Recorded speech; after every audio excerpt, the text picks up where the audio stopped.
because it is the business project month for us here, I will be talking about businesses. I have a few friends that over the last few months I've been saying, I'm trying to get people to come on the show and talk to them about finances and business and stuff. And they've all said yes.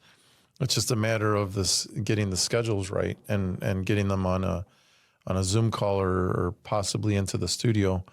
I do actually want to talk about, for single dads, how to start a business. If you have a business, how to make it more successful through lead generation, through marketing, through sales, things like that.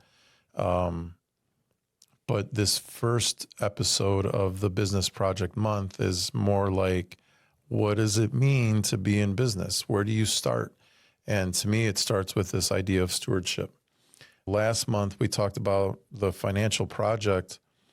One of the things that I had mentioned is like, there's different ways to make more money. One of them is trying to outpace inflation. That's one. If you can find a way to increase your income 3, 4, 5% per year, you're outpacing inflation. So your money isn't being chipped away at you, from you, invincibly. So you don't know that it's getting taken away, which is what inflation does.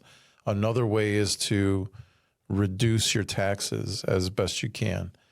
And the things that I talked about on the show last month was, as an example for us here in Illinois, across the border is Indiana. Indiana's taxes are a lot less extreme than they are here in Illinois.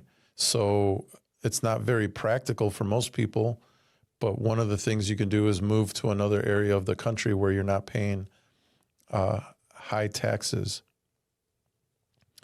The other thing that people do is they leverage debt. Smart people, smart financial people. A lot of us are not very smart financially, so we get into debt and we get into trouble. But there's people out there that leverage debt, which means they'll use credit and debt in a way where they can purchase assets that are going to bring in more income.